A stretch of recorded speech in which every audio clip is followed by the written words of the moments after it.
Hello friends, welcome to our channel crypto with Vishal. आज के video में गाइस बात करेंगे एक तो बिटकॉइन स्पॉट ईटीएफ के बारे में, इसके अलावा यूएस के मार्केट के बारे में, क्योंकि अगर आपने एस&पी 500 देखा होगा, नेस्डेक देखा होगा, मैंने टेलीग्राम पे भी बोला था, और जब तक वो क्लोज हुआ तो और ज़्यादा नीचे डाउन हो गया। क्या उसके इंपॉर्टेंट चीज़ें रही हैं जिसका इम्पैक्ट मार्केट में ही पड़ सकता है, यानी क्रिप्टो मार्केट में। और लास्ट चीज़ बाइनेंस के बारे में, फंड बढ़ते जा रहे हैं, कुछ नई चीज़ें आई हैं जिसके बारे में आज के वीडियो में बात करेंगे। सबसे पहले एक बार बात करते हैं एस&पी 500 की, और उसी के साथ साथ नेस्डेक की। यूएस मार्केट की बात करेंगे तो कल मार्केट क्रैश रहा काफ़ी ज़्यादा। मुझे उम्मीद थी इसका इम्पैक्ट क्रिप्टो मार्केट पे भी हमें देखने को मिलेगा, पर उतना ज़्यादा इम्पैक्ट देखने को नहीं मिला जितना यूएस मार्केट में देखने को मिला। रीजंस जो आपको मैं पहले से बता रहा हूँ कि अगर आप मार्केट यूएस का देखते हैं तो चीज़ें भी ख़राब है। कल डेटा निकल के आया था कंज्यूमर कॉन्फिडेंस का, और उसी के साथ साथ जो नए घर हैं उनका जो सेलिंग है उसमें क्या हुआ है, यहाँ पे बढ़ी है घटी है। तो जो सारा डेटा था वो यहाँ पे नेगेटिव आया, जिसका इम्पैक्ट हमें मार्केट में एस&पी 500 और नेस्डेक दोनों पे देखने को मिला। एस&पी 500 1.47% डाउन और नेस्डेक 1.37% डाउन हमें देखने को मिला।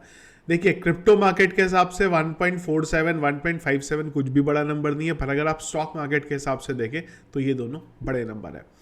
इसके बाद बात करें अगर हम लोग ईटीएफ के बारे में, तो बहुत इंटरेस्टिंग चीज़ें हैं जिसके बारे में हम लोग बात करेंगे। सबसे पहले तो क्या हुआ है, चार जने मैं आप लोगों को बताता हूँ। ये कांग्रेस के मेंबर हैं यूएस में, माइक है, निकेल है, टॉम है और रिचल है। तो इन्होंने चारों ने एसईसी को बेसिकली एक लेटर लिखा है, और उस लेटर में ये लिखा है कि आप जो डिस्क्रिमिनेशन कर रहे हो बिटकॉइन स्पॉट ईटीएफ के लिए वो गलत है, और जल्दी ही ये जो बिटकॉइन स्पॉट ईटीएफ आ रहे हैं इन सबको आप यहाँ पे अप्रूव करें इमीडिएट बेस पे। ये इन्होंने यहाँ पे बोला।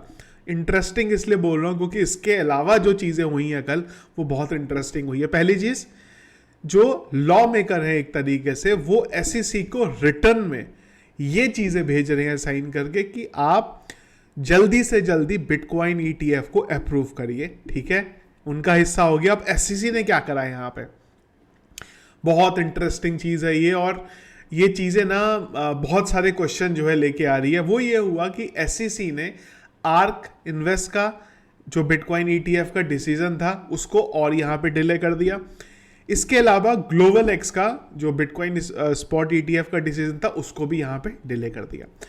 अब आप बोलेंगे डिले करने में इंटरेस्टिंग क्या है? डिले करने में ये इंटरेस्टिंग है कि जो आर्क इन्वेस्ट का एसईसी ने डिले करा है उसकी जो डेट थी वो थी 11 नवंबर की।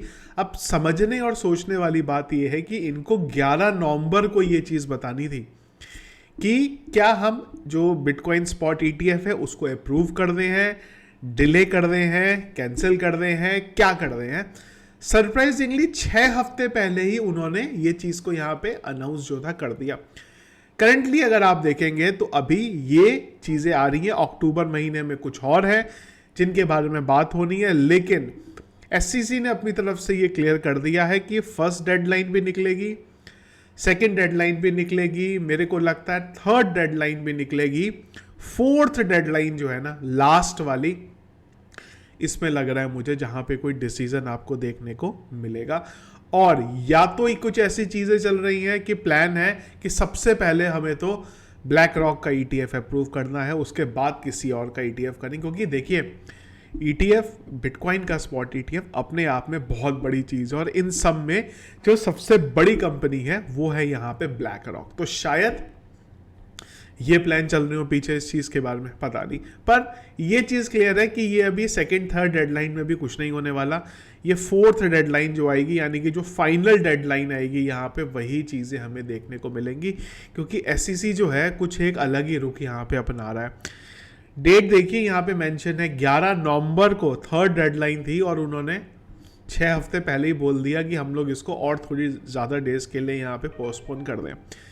या एसईसी इस चीज़ का जवाब देना चाहती थी कि जो लॉ मेकर उनको बोल रहे हैं कि भाई तुम जल्दी अप्रूव करो, एसईसी दिखाना चाहती थी तुम हमें जल्दी अप्रूव कर दो, कह रहे हो लो हम और डिले यहाँ पे करते हैं। पर एसईसी के ऊपर कहीं ना कहीं प्रेशर यहाँ पे बन रहा है। जिस तरीके से रिपल के अगेंस्ट से वो केस हारी है, वो सबसे बड़ी जो चीज़ है यहाँ पे, और उसके बाद ग्रे स्केल भी यहाँ पे जीत गई। तो SEC के ऊपर भी कहीं ना कहीं प्रेशर है, वो भी ये प्रेशर से निकलना चाहती है, तो शायद इसीलिए उसने पहले डिसीजन दे दिए। पर मेरे को पर्सनली ये जो फोर्थ वाला मैंने आपको बताया, यहाँ पे उम्मीद है कि कुछ ना कुछ बड़ी पॉजिटिव न्यूज़ यहाँ पे हमारे सामने जो है निकल के आएगी और वो टाइम पे हमें चीज़ें जो है देखने को मिलेंगी। तो ये एक अलग इंटरेस्टिंग चीज़ SEC जो है कर रहा है। अगली चीज़ यहाँ पे है बाइनेंस की तरफ से। बाइनेंस के बारे में हम लोग पिछले काफ़ी टाइम से जो चीज़ें हैं वो देख रहे हैं। चाहे पिछले 3 महीने में हमने बात करी थी कि उनके जो टॉप एग्जीक्यूटिव है उन लोगों ने छोड़ा हो, या फिर करीब 1,500 एम्प्लॉयज़ ऐसे हैं जिनको ले ऑफ के नाम पे निकाला गया हो। बहुत सारे फंड जो हैं चल रहे हैं। अब जो नई चीज़ें निकल के आई हैं यहाँ पे, अगेन ये भी वॉल स्ट्रीट जर्नल ने एक आर्टिकल डाला था और उसके बाद सबने उसको कॉपी पेस्ट करके आगे जो है सर्कुलेट करना यहाँ पे शुरू कर दिया। तो जो आर्टिकल है वो ये बोल रहा है कि जो US जस्टिस डिपार्टमेंट है वो यहाँ पे क्रिमिनल चार्ज आने वाले टाइम इन्वेस्टिगेशन कर रहा है और उसके बेस पे क्रिमिनल चार्जेस लगा सकता है बाइनेंस के खिलाफ और उसी के साथ साथ CZ के खिलाफ, जहां पे जो फाइन लगने वाला है उन्हें बिलियंस ऑफ डॉलर का जो है यहाँ पे लगने वाला है, एज पर जो रिपोर्ट आ रही है। देखिए कुछ चीज़ें मैं आपको यहाँ पे क्लियर कर दूं। फिलहाल बाइनेंस के बारे में अगर बात करते हैं, इन्हें बिलियंस डॉलर का भी फाइन पड़ गया तो इन्हें फ़र्क नहीं पड़ेगा, उनके पास इतना पैसा पड़ा है कि वो निकल जाएंगे यहाँ पे।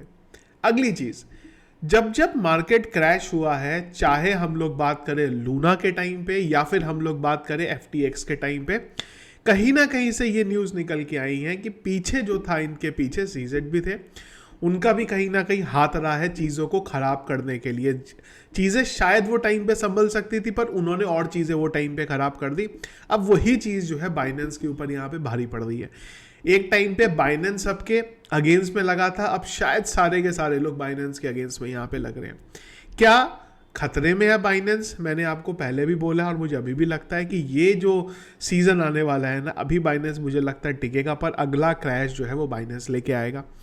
क्या बाइनेंस से फंड निकालने 101% फंड निकाल लो, किसी एक्सचेंज में फंड मत रखो, सिर्फ और सिर्फ आपके जो हार्डवेयर वॉलेट है वही 100% सेफ है जिस पे आप भरोसा कर सकते हो।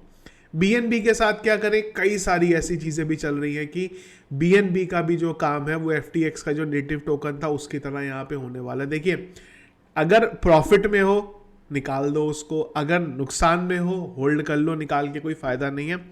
इतना आसान नहीं होगा बाइनेंस को यहाँ पे तोड़ पाना, इतना आसान नहीं होगा बाइनेंस को यहाँ पे क्रैश कर पाना।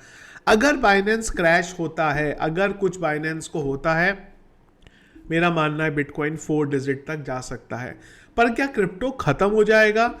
101% नहीं होगा। बाकी एक्सचेंजेस आएंगे जो उसकी जगह लेंगे।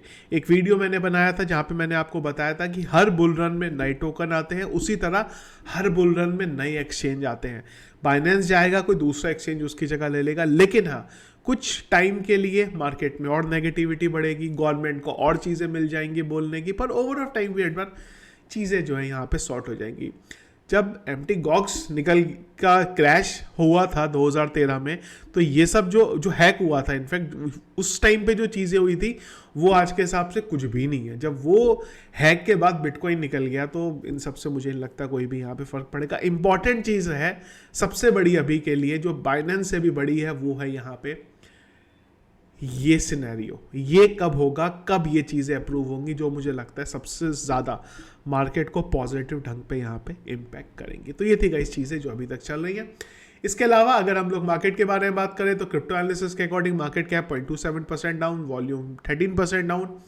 इनफ्लो का कल एक डेटा आया था, आज कोई नहीं है। फियर इंडेक्स है यहाँ पे 44 में। फियर में पिछले 1 घंटे के सेंटिमेंट्स हैं यहाँ पे न्यूट्रल। और अगर हीट मैप बात करें, BTC 0.41% डाउन, इथेरियम 0.03% अप दिखाई दे रहा है। बिटकॉइन का प्राइस है 26,242.49 चल रहा है।